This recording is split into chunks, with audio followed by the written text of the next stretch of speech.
दोस्तों, मेरा नाम है डॉक्टर के सोगले और हमारे चैनल में आप सभी का बहुत बहुत स्वागत है। आज हम बात करने वाले हैं डेंगू के बारे में। डेंगू किस वजह से होता है, उसके कारण क्या होते हैं, लक्षण क्या होते हैं, उसके उपचार क्या होते हैं, उसके लिए क्या ट्रीटमेंट की जाती है, इन सब बातों के बारे में आज हम जानेंगे।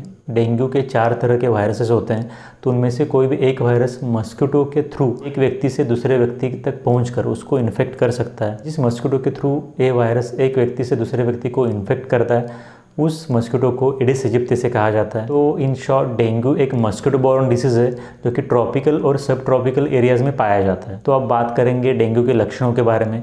तो डेंगू का सबसे पहला और महत्वपूर्ण लक्षण होता है बुखार आना, high grade temperature, high grade fever. Patient को 106 डिग्री फ़ारेनहाइट तक बुखार आ सकता है। फीवर के साथ साथ पेशेंट को बहुत ज़्यादा हेडेक होता है। साथ साथ पेशेंट को मसल पेन हो सकता है, जॉइंट पेन हो सकता है, बोन्स पेन हो सकता है। पेशेंट को वोमिटिंग सेंसेशन होना या फिर किसी पेशेंट में वोमिटिंग होना, स्किन के ऊपर ब्रूजिंग जैसे कुछ पैचेस दिखाई देना, बॉडी के ऊपर रैश आना, गम्स और नोज़ के थ्रू माइनर ब्लीडिंग होना, आँखों के पिछले हिस्से में दर्द होना, इसके साथ साथ पेट दर्द भी हो सकता है। तो ये सब कुछ कॉमन लक्षण हैं जो कि डेंगू के पेशेंट में देखे जाते हैं। तो अब बात करते हैं रिस्क फैक्टर्स के बारे में, किन लोगों को डेंगू का खतरा ज़्यादा है इसके बारे में बात करेंगे। तो सबसे पहले जो लोग ट्रॉपिकल और सब ट्रॉपिकल एरियाज़ में रहते हैं या फिर जो भी लोग ट्रॉपिकल या फिर सब ट्रॉपिकल एरियाज़ में ट्रैवल करने के लिए जा रहे हैं, जा चुके हैं, तो उन लोगों को डेंगू से इन्फेक्ट होने का खतरा रहता है। ऐसे लोगों को, जिन लोगों को पास्ट में कभी डेंगू इन्फेक्शन हुआ था, अगर ऐसे लोगों को फिर से एक बार अगर डेंगू का इन्फेक्शन हो जाता है तो उस पेशेंट में कॉम्प्लिकेशंस या फिर डिसीज़ की सीवियरिटी जो होती है वो ज़्यादा होती है comparative to first time. Dengue fever के कुछ कॉम्प्लिकेशंस भी होते हैं। इसमें सबसे महत्वपूर्ण और सबसे सीरियस कॉम्प्लिकेशन जो होता है वो होता है डेंगू हेमोरेजिक फीवर। इसी के साथ साथ पेशेंट को लीवर, लंग्स और हार्ट से रिलेटेड कॉम्प्लिकेशंस भी हो सकते हैं। पेशेंट का ब्लड प्रेशर बहुत कम हो जाता है, इसको हाइपोटेंशन भी कहते हैं, या फिर ब्लीडिंग होना, पेशेंट शॉक में जाना। तो ये सब कुछ कॉम्प्लिकेशंस है जो कि डेंगू के पेशेंट में हो सकते हैं। तो अब बात करेंगे टेस्ट के बारे में जो कि टेस्ट किए जाते हैं डेंगू को डायग्नोस करने के लिए। तो इसके अंदर जो सबसे पहला टेस्ट होता है वो होता है डेंगू टेस्ट। तो डेंगू टेस्ट करने के लिए कुछ किट्स भी आते हैं, तो इस तरह के कुछ किट्स भी आते हैं जिनकी वजह से कि डेंगू को डिटेक्ट किया जा सकता है। तो डेंगू के अलावा भी जो कॉम्प्लिकेशंस होते हैं उन कॉम्प्लिकेशंस की सीवियरिटी को जानने के लिए और ट्रीटमेंट को एक प्रॉपर डायरेक्शन देने के लिए कुछ बाकी के भी इन्वेस्टिगेशंस करने पड़ते हैं, जिसके अंदर की सीबीसी है, क्योंकि पेशेंट का प्लेटलेट काउंट देखना, डब्ल्यूबीसी काउंट देखना बहुत महत्वपूर्ण होता है। क्योंकि एज ए पेशेंट को जबकि ब्लीडिंग होती रहती है तो प्लेटलेट काउंट कम होने के बहुत ज़्यादा चांसेस रहते हैं।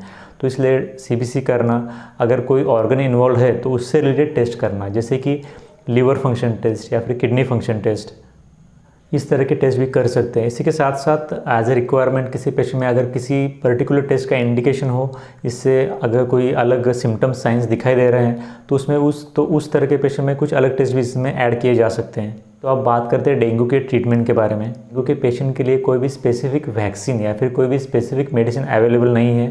डेंगू का जो फीवर होता है वो किसी भी पेशेंट में कम से कम 7 दिन और ज़्यादा से ज़्यादा 2 हफ्ते, 7 दिन से लेकर 15 या 16 दिनों के अंदर पेशेंट का फीवर चला जाता है।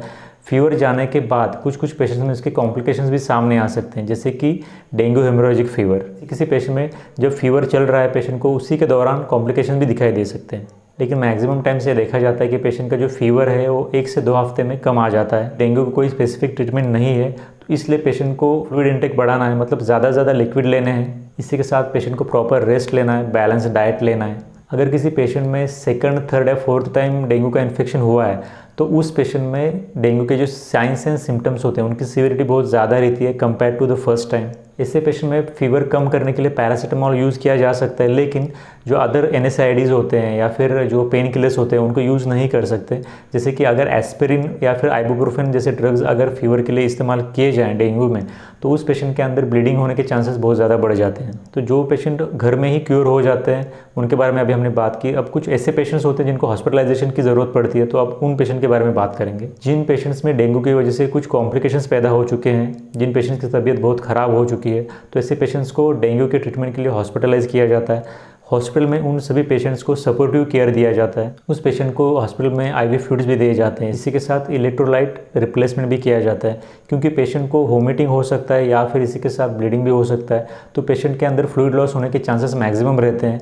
इसी के साथ और एक महत्वपूर्ण बात, हॉस्पिटलाइज किए हुए पेशेंट में ब्लड प्रेशर को ठीक से मॉनिटर करना पड़ता है, क्योंकि पेशेंट हाइपोटेंशन में भी जा सकता है।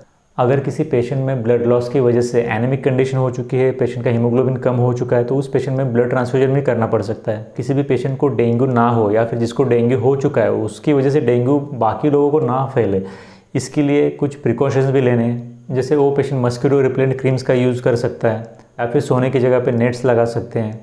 कहीं पर भी पानी को इकट्ठा होने नहीं देना है, क्योंकि इसी के ऊपर मस्किटोज़ पैदा होते हैं। तो प्रॉपर रेस्ट लेनी है, प्रॉपर डाइट लेनी है, प्लेंटी ऑफ फ्लूइड्स, बहुत ज़्यादा फ्लूइड इंटेक लेना है। तो ये सब कुछ बेसिक चीज़ें हैं डेंगू के बारे में। अगर आपके कुछ डाउट्स हो तो ज़रूर कमेंट्स में बताएं, आपके डाउट्स का आंसर देने की कोशिश की जाएगी। और वीडियो को अंत तक देखने के लिए आप सभी का धन्यवाद।